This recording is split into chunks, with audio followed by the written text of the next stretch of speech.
स्वागत है आप सबका। कल हम इसे अपने कला और ललित कला के बारे में कुछ चर्चा की थी। आज हम इसका समापन करेंगे क्योंकि आगे हमको बढ़ना है दर्शन की तरफ। तो आपने कला के बारे में देखा और दूसरा जो ये ललित कला है, तो ये ललित कला भी उसी कला का एक भाग है। इसी ललित कला के अंतर्गत यदि हम देखते हैं तो ये आपके नृत्य, संगीत, चित्रकारी, मूर्ति कला इत्यादि ये सारे ललित कला के अंतर्गत आ जाते हैं। ये ललित कला है क्या, और इस ललित कला में जो नृत्य विशेष की बात हम कल कर रहे थे, जिसकी चर्चा करेंगे, तो उस नृत्य के बारे में विशेष रूप से पढ़ेंगे। तो भारतीय संस्कृति में ललित कला यह विशेष कलाओं के रूप में देखा जाता है। तो इसको यदि हम सामान्य रूप से समझना चाहें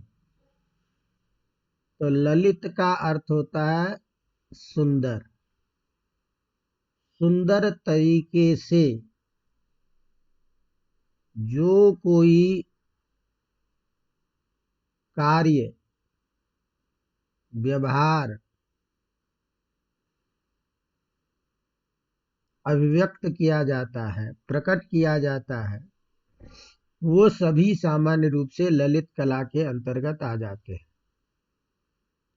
मैंने आपका सौंदर्य बोध आपके क्रिया से, आपके कार्य से यदि सुंदरता का बोध हो रहा है, वह मनोविनोद कराने वाला है, वह आकर्षित कराने वाला है, तो इस तरह की जो सारी क्रियाएं हैं सामान्य रूप से वो ललित कला के अंतर्गत आ जाते हैं।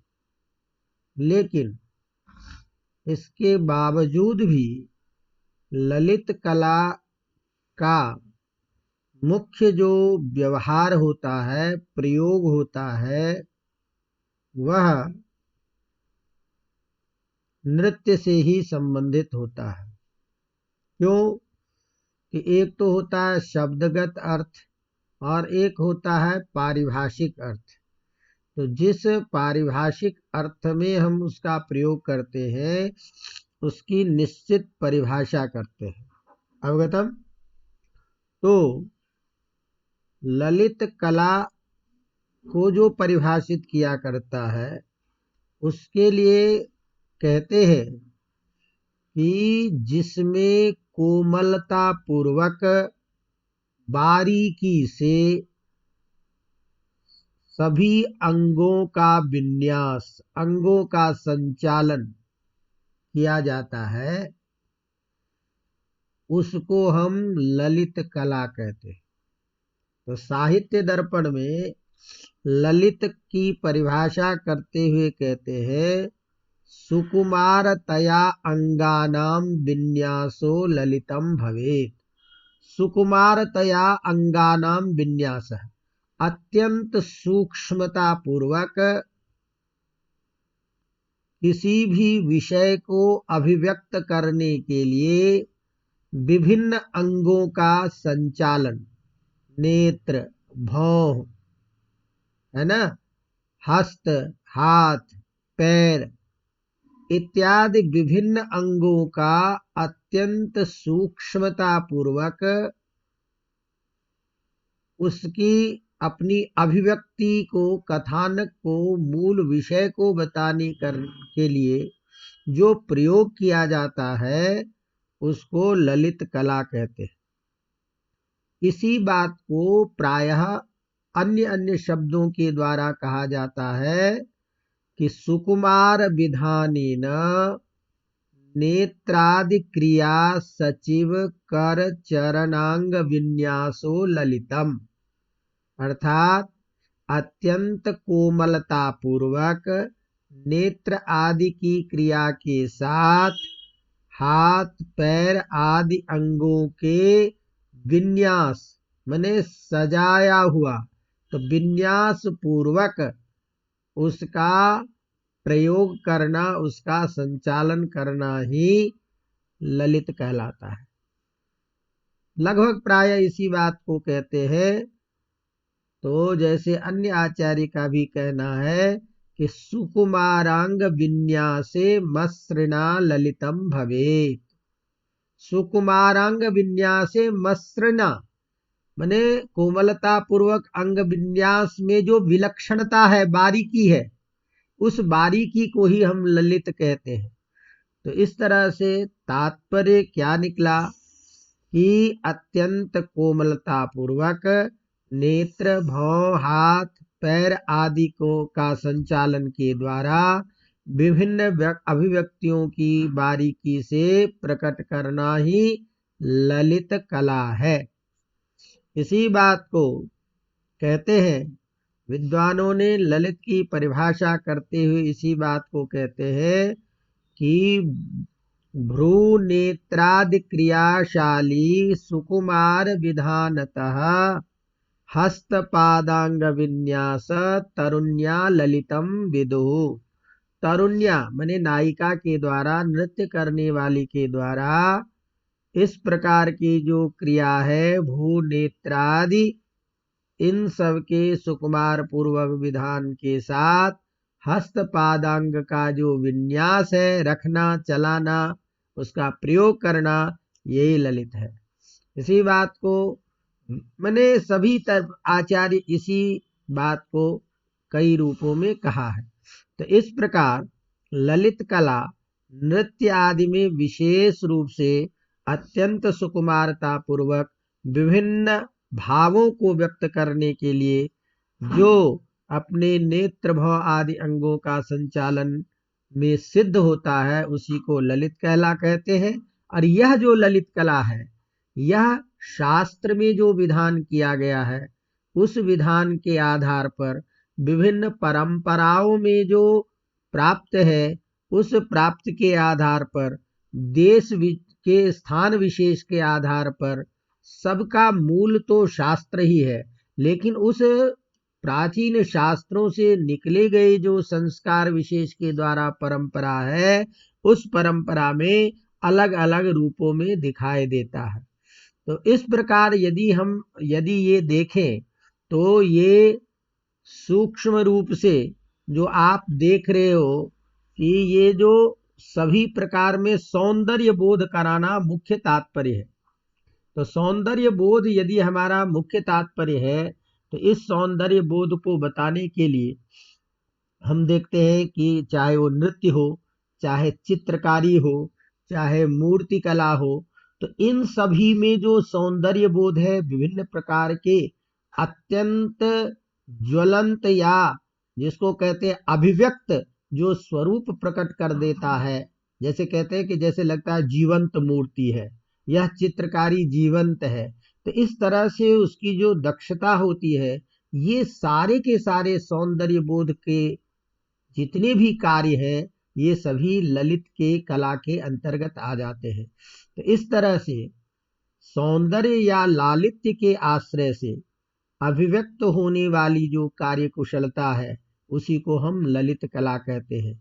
जिसके अभिव्यंजन में, जिसके प्रकाशन के द्वारा जिसमें सुकुमारता, कोमलता और सौंदर्य की अपेक्षा होती हो, जिसकी संरचना का मुख्य प्रयोजन मनोविनोद हो, जैसे संगीत, नाट्य आदि, गीत, ये चित्रकला आदि।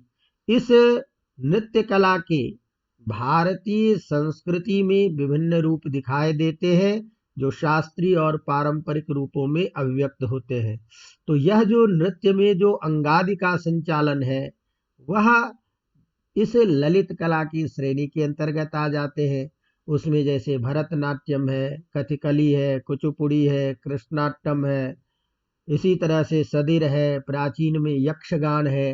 तो ये सारे सारे विशेष नृत्य होते हैं जिसमें विभिन्न प्रकार के अंगादि का संचालन होने के कारण ये ललित कला के अंतर्गत आ जाते हैं। इसी तरह से जैसे मैंने कहा कि आपको विभिन्न रूपों में जो सौंदर्य बोध होता है वो सभी ललित कला के अंतर्गत आ जाते हैं। तो यदि ललित कला को हम अलग से विभाजित करें तो हम देखते हैं कि इसको 3 रूपों में बांटा जा सकता है। एक दृश्य के रूप में, एक श्रव्य के रूप में और एक दृश्य श्रव्य दोनों के रूप में।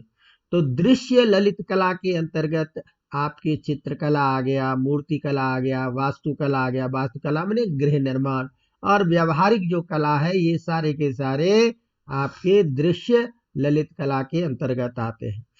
श्रव्य कला के अंतर्गत आपका काव्य और संगीत का जो सौंदर्य बोध है वह आपके श्रव्य कला के अंतर्गत आ जाते हैं। दृश्य श्रव्य दोनों के अंतर्गत यदि देखते हैं तो ये नृत्य है और नाटक है। तो इस तरह से भारतीय संस्कृत परंपरा में विभिन्न रूपों में ये ललित कला का प्रयोग प्राचीन काल से दिखाई दे रहा है, जो भारतीय संस्कृत के सौंदर्य का मुख्य बोधक होता है। तो ये हमने आपको ललित कला के अंतर्गत बातें की थी, और जिसके अंतर्गत नृत्य के बारे में हमको विशेष चर्चा करनी थी। नृत्य किसे कहते हैं? तो नृत्य के कहते हैं कि भारतीय संस्कृति में, जैसे मैंने आपको बताया था कि नृत्य और नाटक 2 चीज है। तो नाटक के लिए मैंने कहा था कि रसाश्रय जो होता है वो नाटक होता है, अर्थात रस की प्रधानता जिसमें होती है वो तो नाटक होता है। और भावाश्रय नृत्य होता है, जिसमें विभिन्न भावों को व्यक्त किया जाता है, वह नृत्य होता है। तो नृत्य का मतलब क्या है? संस्कृत में व्याकरण में नृत धातु है। नृत धातु का अर्थ है गात्र विक्षेपे, माने शरीर का संचालन, विभिन्न अंगों के संचालन के द्वारा वस्तु विषय को उपस्थित करना। तो इस तरह से विभिन्न अंगों के संचालन के द्वारा विभिन्न भावों को अभिव्यक्त करना ही नृत्य कहलाता है। इस नृत्य में आंगिक अभिनय की बहुलता होती है, माने अंग के संचालन के द्वारा अभिव्यक्ति प्रधान होता है। तो इसीलिए ये नृत्य अंगादि संचालन के द्वारा अभिव्यक्ति की एक प्रक्रिया है। तो नृत्य केवल अंगादि के संचालन में से ही नहीं है, नृत्य में विशेष चीजें अपेक्षित होती है। इसीलिए नृत्य कहते किसे हैं, नृत्य किसे कहते हैं, 2 शब्द का प्रयोग होता है, ध्यान रखें। एक नृत्य भी है और एक नृत्य भी है दोनों नृत्य का ही रूप, लेकिन दोनों में कुछ अंतर होता है। तो ये नृत्य क्या चीज है? तो कहते हैं नृत्यम ताल लयाश्रितम। ताल और लय के ऊपर में जो संचालित होता है, अर्थात हस्तादि जो क्रिया है, हस्त आदि अंगों का जो संचालन है, पैर आदि अंगों का जो संचालन है, वो ताल और लय से आश्रित होकर के जहाँ चलता हो उसी को कहते हैं नृत्य। तो नृत्य की परिभाषा क्या है? ताल लयाश्रितम नृत्यम। ताल और लय पर आश्रित होता है, अर्थात ताल के आधार पर। और ताल जो चलेगा वो किसके आधार पर? मात्रा के आधार पर, स्वर के आधार पर। तो मात्रा का अनुसरण करता है ताल, और ताल तथा लय के आधार पर गति उसमें होती है। जो गति आप 3 प्रकार के पढ़े हो, द्रुत, मंद या मध्य। इस तरह से ये ताल पर, स्वर पर आश्रित होकर के जो अंगादि का अभिव्यक्ति है, संचालन है अंगादि के द्वारा, उसी का नाम क्या है? नृत्य है। अब ये जो नृत्य है, जैसे मैंने कहा, इस नृत्य को 2 रूपों में कहा गया है। इसके मूल रूप से यदि हम देखते हैं प्राचीन संस्कृति में, तो इसके 2 भाग होते हैं। एक कहते हैं मार्ग नृत्य, एक का नाम है मार्ग नृत्य, और एक का नाम है देसी नृत्य। तो मार्ग नृत्य क्या है? तो जिसको कहते हैं पदार्थाभिनय रूपो मार्गम, मार्ग नृत्यम। अब ध्यान रखना, नृत्य के भारतीय संस्कृति में नृत्य के मूल 2 स्वरूप बताए गए हैं, एक मार्ग नृत्य और एक देशी नृत्य। तो मार्ग नृत्य जो होता है इसमें कहते हैं पदार्थाभिनय रूपो नृत्यम मार्ग नृत्यम, जिसमें नृत्य शास्त्रीय पद्धति से किसी विषय वस्तु को उपस्थापित करता है।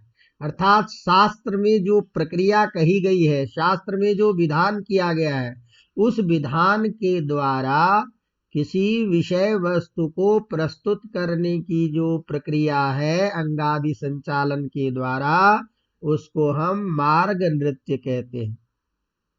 अवगतम। दूसरा नृत्य है देसी नृत्य। तो अंगादि का संचालन तो देसी नृत्य में भी होगा, लेकिन उसमें वह शास्त्रीय विधान इतना प्रधान नहीं होता है। अर्थात शास्त्र में जो विधान किए गए हैं, लय और छंद, ये कोई आवश्यक नहीं है।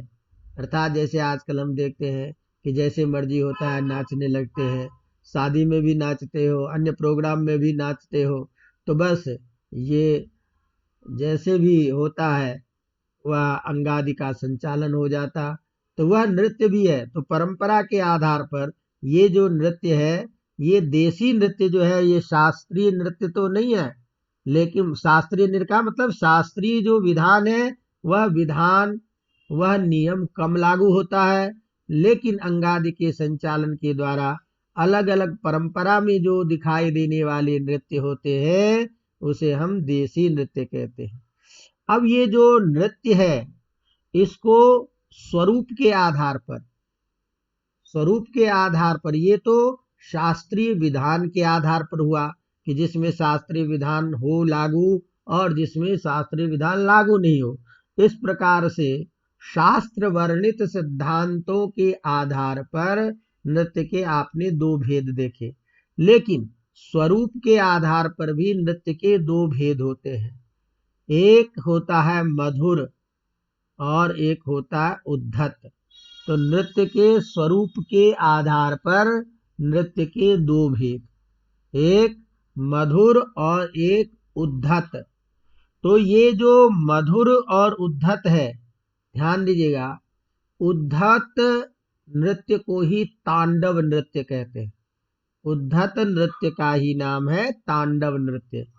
तो तांडव नृत्य का मतलब क्या है? तांडव नृत्य का मतलब ये नहीं है कि जो हमारे दिमाग में प्रसिद्ध है, जो भगवान शंकर के द्वारा किया गया जो नृत्य है वह तांडव नृत्य है, तो वही तांडव नृत्य नहीं है। तांडव शब्द के विशेष अर्थ किए गए हैं। तो किसी भी पुरुष के द्वारा किया गया जो नृत्य है उसको तांडव नृत्य कहते हैं। क्या? किसी पुरुष के द्वारा जो किया गया नृत्य है उसे कहते हैं तांडव नृत्य, और स्त्री के द्वारा जो किया गया है उसे मधुर नृत्य कहते हैं। मधुर नृत्य का ही दूसरा नाम है लास्य नृत्य। क्या समझे? दो प्रकार के नृत्य हैं स्वरूप के आधार पर, एक मधुर नृत्य, एक उद्धत नृत्य। मधुर नृत्य का ही दूसरा नाम क्या है? लास्य नृत्य। और उद्धत का दूसरा नाम क्या है? तांडव नृत्य। अवगतम। तो ये जो दोनों प्रकार के नृत्य होते हैं, इसमें भावों की प्रधानता होती है। अर्थात जितने सुंदर प्रकार से आप अपने अंगादि के संचालन करके भाव को प्रकट करते हैं स्पष्ट तरीके से, वही नृत्य उतना प्रधान श्रेष्ठ माना जाता है।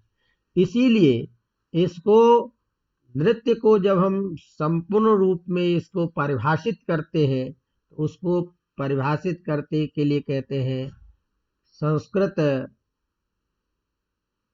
शास्त्रों में भरतनाट्यम आदि, भरत नाट्य कह लो या भरत का नाट्य शास्त्र कह लो, संगीत शास्त्र कह लीजिए, इस सब में जो नृत्य का जो स्वरूप बताया है उसको कहते हैं देव रुच्या प्रतीतो यह ताल मान रसादयः सविलासो अंग विक्षेपो नृत्यम इत्युच्यते बुधैः। नृत्य बुधई माने विद्वान लोग उसको नृत्य कहते हैं। किसको?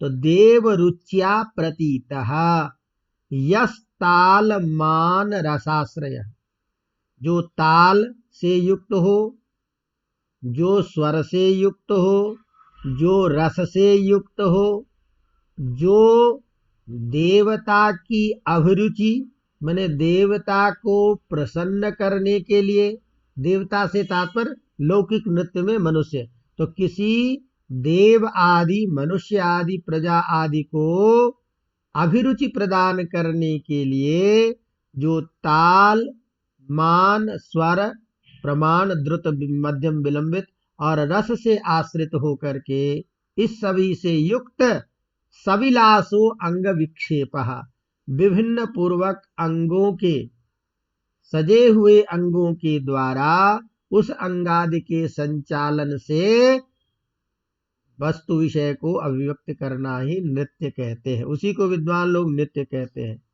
तो हमने जो आपको कहा कि ये नृत्य जो मधुर और लास्य के नृत्य में है, तो मधुर को हम लास्य नृत्य कहते हैं। लास्य का अर्थ क्या है?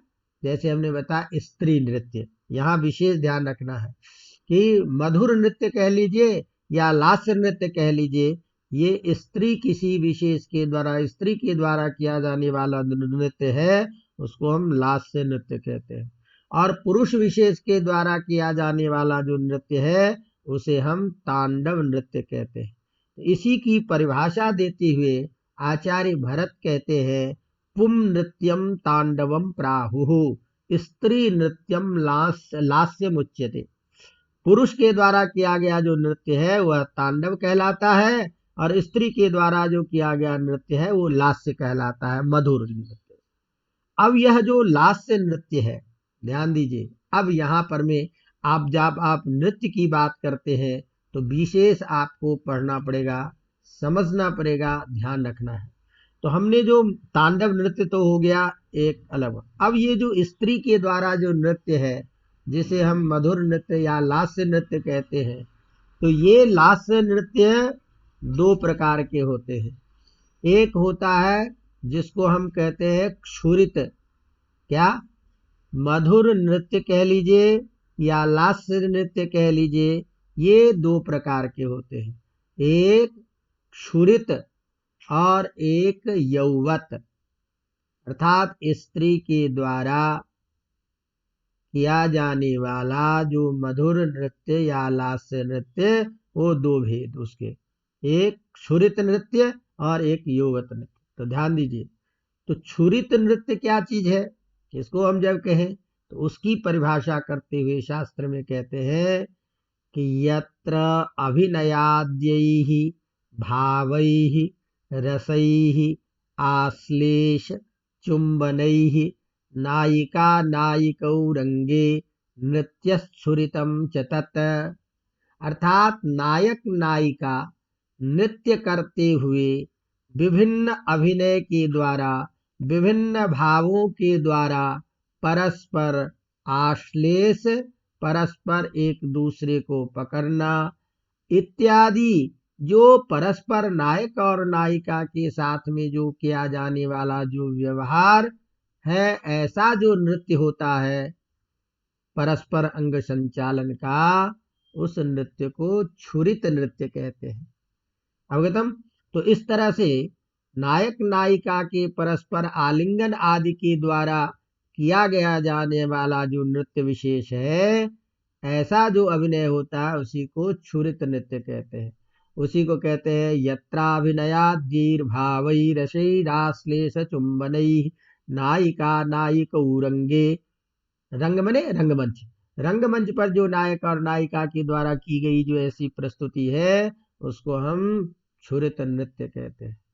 दूसरा नृत्य क्या बताया? यौवत नृत्य।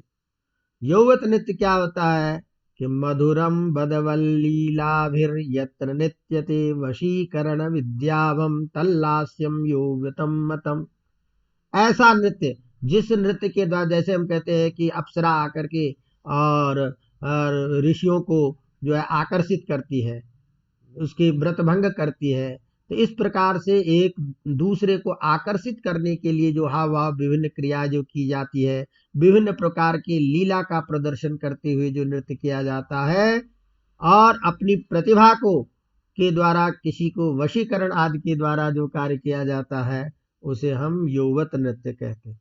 अवगतम। तो इस तरह से नृत्य के, मधुर नृत्य के दो भेद। अब यह जो संगीत का जो शास्त्र है जिसमें हम नृत्य की बात देखते हैं, तो उसी को कहते हैं गेयात उत्तिष्ठते वाद्यम, वाद्यात उत्तिष्ठते लयः, लय ताल समारब्धम ततो नृत्यम प्रवर्तते। ये नृत्य कब प्रवृत्त होता है, नृत्य कब होता है, नृत्य की स्थिति कैसे बनती है, या नृत्य किसको कहते हैं? गेयात उत्तिष्ठते वाक्यम, अर्थात स्वर के साथ जहां वाद्य उठता हो, वाद्य का संचालन आरंभ होता हो, और वाद्य के चलने प्रारंभ होने से जहां लय उठता हो, लय की स्थिति बनती है। इस तरह से लय ताल समारब्धम, लय और ताल से युक्त होता हुआ जो यह अंगादि का संचालन है उसी को नृत्य कहते हैं। तो तात्पर्य है कि इस नृत्य में केवल अंगादि संचालन नहीं, इसके 3 अंग होते हैं, वाद्य, वाद्य के साथ लय, लय के साथ ताल। तो इन तीनों से युक्त जो होता है उसी को हम नृत्य कहते हैं।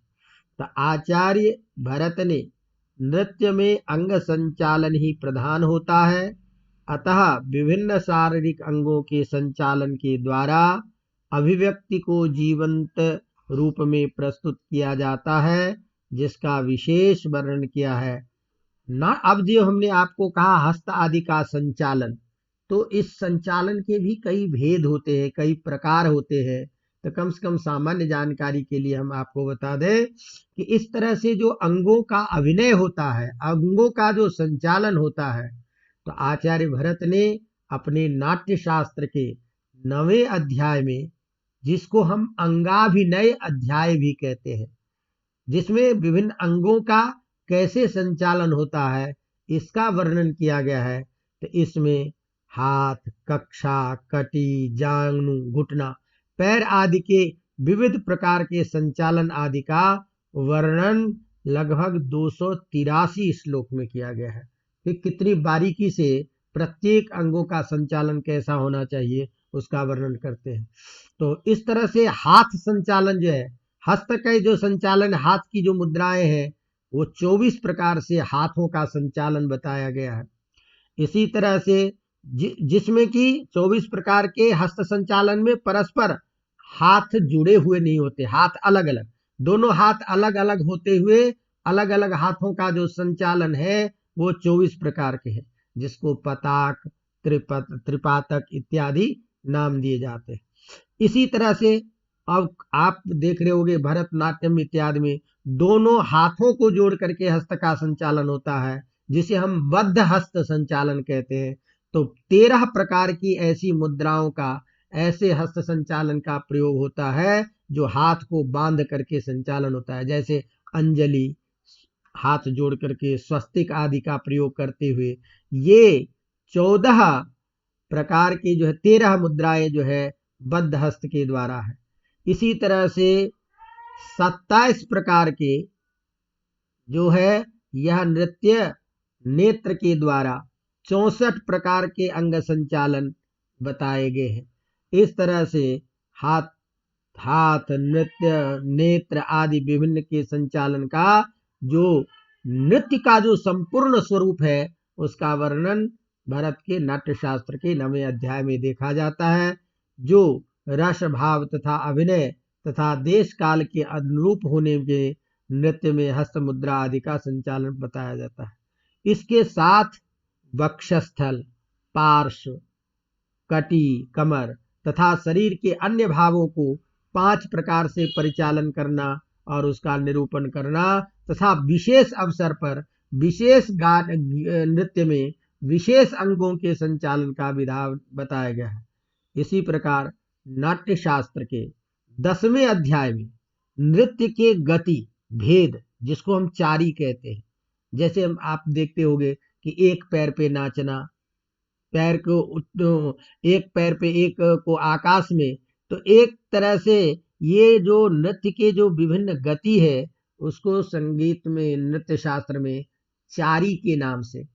तो भरत का जो नाट्य शास्त्र है उसमें जो 10वां अध्याय है ये इसी नृत्य कला के एक एक बिंदु को लेकर के नृत्य के स्वरूप को बताया, जिसमें नृत्य के गति के भेद, जिसको हम चारी कहते हैं, उसका वर्णन। जैसे एक पैर पर खड़े होकर के जो नृत्य किया जाता, उसको हम चारी कहते हैं। तो इस तरह से एक पैर पे खड़े होकर के, तो एक पैर पे खड़े होने का मतलब क्या हुआ कि पृथ्वी पर एक पैर रख करके जो नृत्य किए जाते हैं वो 16 प्रकार के नृत्य हैं। इसी तरह से 16 प्रकार जो आकाश में, माने पृथ्वी से उठे हुए पैरों का जो विभिन्न प्रकार से संचालन है, वह 16 प्रकार के आकाशचारी नृत्य का विवेचन है। तो इस तरह से हम देखते हैं कि भारतीय संस्कृति में नृत्य, संगीत, नाट्य आदि जो विभिन्न हमारी 64 कलाएं हैं, जिसका सभी क्षेत्रों में विशद वर्णन है, जिसके कारण भारतीय संस्कृति और उसका जो स्वरूप है वह विश्व स्तर पर, चाहे स्थापत्य की दृष्टि से हो, चाहे संगीत शास्त्र की दृष्टि हो, चित्रकला की दृष्टि हो, मूर्ति की दृष्टि हो, इस सब से अत्यंत समृद्ध संस्कृति मानी जाती है। तो इस तरह से हमने आपको इसके बारे में बताया। अब इसी तरह से तकनीकी विज्ञान के अंतर्गत अपना जो अथर्ववेद है, जिस तकनीकी में रथ का संचालन इत्यादि जो है, इसी तरह से विभिन्न यंत्रों का बोध, तो प्राचीन ऋग्वैदिक काल में, तो ये सब चीजें आपको भारतीय संस्कृति और भारतीय उस इतिहास में प्राप्त हो जाता है। तो इसको केवल देखने की जरूरत है, इसमें ज्यादा कोई व्याख्या की जरूरत नहीं है। तो इसलिए इसको देखते हुए हम अब इस टॉपिक को अभी वर्तमान में, यदि कोई और जिज्ञासा होगी उसकी चर्चा हम बाद में करेंगे, लेकिन इस टॉपिक को हम आज यहीं विराम देते हैं। और कल से अपना जो यह 5वां बिंदु है, भारतीय दर्शन की प्रवृत्तियां, जो विशेष रूप से हमको पढ़ना है, क्योंकि इससे संबंधित, दर्शन से संबंधित बहुत प्रश्न आते हैं विभिन्न दर्शन के पक्षों को लेकर के, तो उसकी हम चर्चा करेंगे। और फिर उसके बाद में सेकंड पत्र अपना प्रारंभ होगा, फिर इतिहास जो भी शेष है। लेकिन प्रयास करूंगा कि सारे के सारे आपके प्रश्न पत्र निश्चित समय में हो, उसी के हिसाब से प्रयास करेंगे। चलिए, धन्यवाद।